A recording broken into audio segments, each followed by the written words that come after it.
G'day mates, Jacaro Toro here, and this is the fourth video about religion in Aboriginal Australia.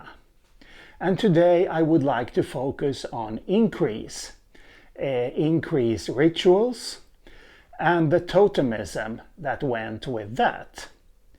So increase rituals, what are or were those?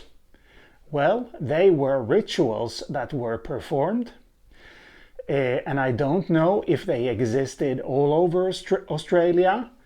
At least they existed in big parts. They were performed at places where different species of animals that were hunted and eaten, were especially plentiful. And the same for plants, different species of edible plants, where they were especially plentiful. And the purpose of the increase ceremony was to increase the number of individuals of the animal species, or to make the plant species even more plentiful, hence the name. And the increase rituals are part of the reason for why early religious scholars ended up calling Aboriginal religion magic.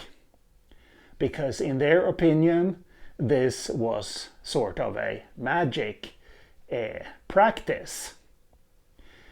Yes, and people had different totems and were responsible for performing the increase rituals for the totems of the group. Now, David Mowaljarlai has written a highly original account about creation in the Kimberleys in northernmost Australia, and there he writes about totemism and what he calls the totemic principle. And he describes it in the following way. The totemic principle was packaged into man, made part of him, and man therefore became responsible for the renewal and well-being of other species. A man is inseparable from his totem, and man and totem hold and guard each other's life energies. And the life force living in them is boosted by touching, retouching, stimulating and acknowledging the man totem in different ways. By the way, when he says touching and retouching, it seems that he is referring to painting and paintings. Yes, I have not seen any increase rituals myself in the Pilbara region of Western Australia, where I have been to study the languages. The reason being that there, the increase rituals stopped already in the last quarter of the 1800s. Yes, so to this day there are no increase rituals. However, these two, Spencer and Gillen, who have been mentioned earlier in this series of videos, they published an important work in 1899, The Native Tribes of Central Australia, where they described increase rituals among the Aranda people there in Central Australia. Yes, so they write that each clan was associated with one or more species, their totems, the species that were especially plentiful in their area, and at regular intervals, clansmen would mime or reenact different stages of the life cycle of the species. That way, they thought they replenished the supply of spirits at these increased sites where the ceremonies, rituals were performed, and also activated them so that they could generate a new life.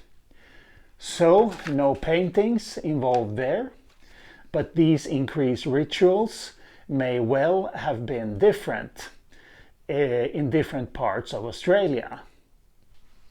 David Mowaljarlai, he also writes about this, and I think this is supposed to be pronounced Gi. Not G or something like that, but Gi. So he writes that every totem has a spirit, a Gi, and the spirit rejoices in the presence of the brother person. So the person who has that totem. But if a stranger or unrelated people come close, they drain the spirit essence of the Gi. And the Gi will therefore try to push them away. So when they get close, these people may have an accident or may all of a sudden be struck by confusion. But if they are in the presence of a brother person, so one who has that totem, they may be granted access. So this was, of course, a way to limit and restrict people's access to different areas in the interest of maintaining ecological balance. We also know that different groups of Aborigines ate partly differently. This goes for different groups within the same tribe. So Spencer and Gillen write that the Aranda, who had a particular totem, they were not allowed to eat that totem. So the animal or the plant. Yes, so in the interest of maintaining ecological balance, it's of course also important that there are not too many people. If there are too many people, they will deplete the resources so that there won't be enough resources for next year and the year after that, and so on. And it is known that Aboriginal groups would expose infants, like the old Romans and Greeks did in their day. So put infants out into the nature and leave them there. And early explorers also described different brutal types of abortion practiced by Aborigines.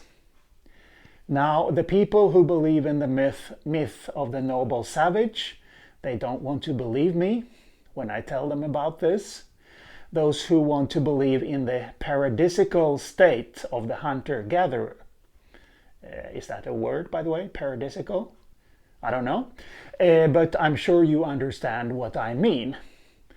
Well, those people can look up the accounts of early explorers in Australia, and they will see for themselves. Yes, if you've made it this far, why not like this video and share it with someone you think might be interested in it, and consider subscribing.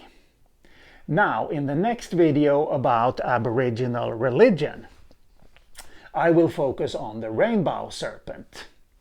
The rainbow serpent, can we really say that such an entity existed in Aboriginal religions all over Australia? Well, in the popular imagination, the rainbow serpent looms large, and you can see it painted in many different places in Australia, but that is the focus for the next video. So, see you later.